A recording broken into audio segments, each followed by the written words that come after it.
everyone, this is Yana, and today I want to talk a little bit about tone-on-tone stamping, creating glossy die cuts, and more. I'm going to be using this Good Stuff stamp set from Waffle Crafts and also matching dies to create my cards today. Now, what I really like about this set is the jar and also the additional filler elements that you can put inside the jar. You have your pickled vegetables, beets, and peppers, and you also have a little circle for something like pickled tomatoes, I guess, or something like that, and you also have a little star and a heart. Now, this jar also has two additional pieces. One piece that would allow you to color the liquid inside of the jar, and also another piece for the lid. You also have your label element, and the matching die actually cuts that label out so that you can layer it on top of your jar and maybe pop it up if you want. There are some fun sentiments that fit inside that label perfectly, and those are some really clever sentiments too. You know, you have your sealed with love, there's this one filled with thanks, good stuff, homemade, and eat me. There's also a rather large bow to dress up your jar, and there's a matching die for that piece as well. Now, before we move on to the actual stamping, I want to show you a couple of ideas or like practice pieces that I did using this set.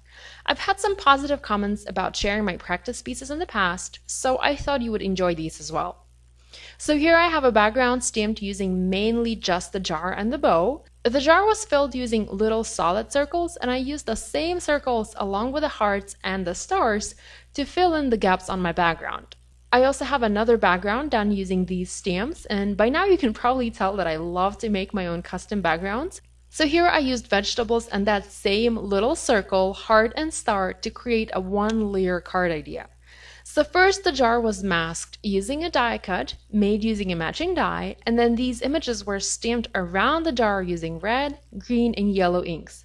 Then the mask was removed and the actual jar was stamped in the center and dressed up with a stamped and die cut bow. And whenever I have ideas that I like to test out first, I like to use printer paper. This helps me to save a great deal on cardstock, and you know, if something doesn't work out, I can just throw it away and not waste any actual cardstock. So let's go back to today's project. I'm going to be doing my stamping on this gray cardstock, and I will be using Versamark watermark embossing ink. Now, this is my go-to ink for heat embossing, but I also love to use it for tone-on-tone stamping. It's a watermark ink, and what it means is that it will leave a watermark type impression on your cardstock. So when regular embossing ink will eventually dry clear and will become invisible, this watermark ink will leave a mark on your paper. It doesn't work on white cardstock or very light colors of paper, but it works beautifully on dark colors. And basically what it does, it creates a stamped image that is one tone darker than your paper. It's a very handy ink if you enjoy a tone-on-tone look, and you don't have to have a whole bunch of ink colors to have a tone-on-tone look on different colors of cardstock. You can just use this one ink. Now, like I said before, not every ink that works for heat embossing works for this tone-on-tone stamping. The ink has to be a watermark ink, not just embossing ink, so this is something to keep in mind. Now, if you don't have a watermark ink, you can still do this tone-on-tone stamping using your regular inks. Here I have Hero Art's Charcoal Gray, and it will give me a very similar but a very slightly darker impression on this paper. So let's start stamping our background. I'm going to use my vegetables as well as little solid circle, a heart, and a star, and also a few sentiments to fill in any gaps I might have in between my larger elements. I'm stamping this background just as I would stamp any other background for my card. I'm stamping with a larger image and building and stamping additional images next to it. I'm trying to alternate the beets and the peppers so that I don't have too many of those clustered in one corner, and it's quite helpful to have those little additional images to help fill in the background. I'm also trying to rotate the images. I'm trying to stamp them facing different directions to add some movement to this background. Now, this stamping doesn't take long at all. I think it took me less than 10 minutes to stamp it, maybe even 5. The key here is to have your clear stamps mounted onto clear blocks so that you can quickly pick up the next image and stamp. So this background was done using Versamark watermark ink, and here I have another background I did using the same stamps and gray dye ink. You can see it ended up being a little bit more crisp and a bit darker than my watermark background. Both backgrounds look awesome if you ask me. Now the sky is the limit here. I did those using just watermark and regular dye ink, but you can also stamp these using pigment inks or metallic inks. So if you don't have this watermark ink, I'm sure you can find some other kind of ink that will work just as great for this background. So now that our backgrounds are ready, I'm going to go ahead and start working on my jars. I really like the fact that there is a stamp to color the liquid inside the jar, and I think this image would work awesome when stamped using ombre ink, having the lightest color at the top and the darkest color at the bottom. I'm going to start by actually stamping the liquid first. I'm using a couple colors of ombre inks, and I've picked lighter colors for this. I certainly don't want the inside of the jar to look too dark, so I'm staying away from rather dark colors. I'm stamping images twice just to have a better impression and a more even color coverage. I'm using my scoreboard for stamping as it actually has this awesome foam pad. This black thing you see there, it's like a foam pad, and this foam pad helps to stamp large solid images better. There's a stamper's secret weapon, a thing from Sizzix that is very similar to this, but I don't have that one, and I needed to stamp this image perfectly, and I wanted, I really wanted it to look perfect. So I looked for a substitute, and I found that my scoreboard from Zutter works great for this.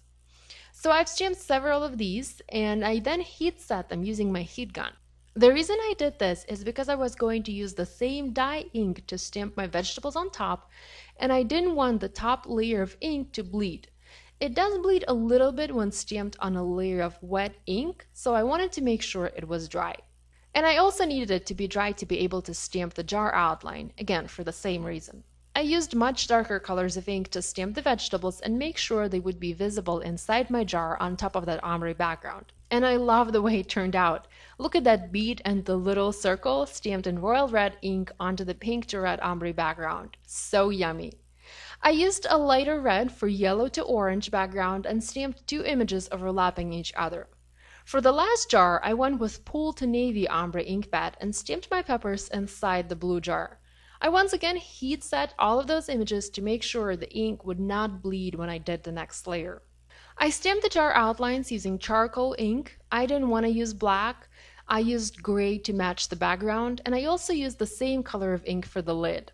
I used Tsukineko VersaFine Onyx Black ink to stamp the sentiments onto my jars. I used a filled with thanks for all three of those. These make up for great thank you cards. So unique. I also heat embossed bows to put on top of my jars, and I used silver embossing powder, again to match my stamped backgrounds. I cut both jars and ribbons out using matching dye from Waffle Crafts, and I decided I needed to add some sparkle to the contents of each of my jars. So I used my Wink of Style glitter pen and generously covered the inside of these jars with glitter. I had to refill this pen with water once again. I still have a lot of glitter inside, and I've been using this pen for about a year now, so it lasts quite a long time.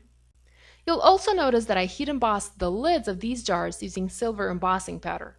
I felt I needed to add some metallic shine to the lids, so this is why I went with silver embossing powder instead of, say, silver ink or glitter pen.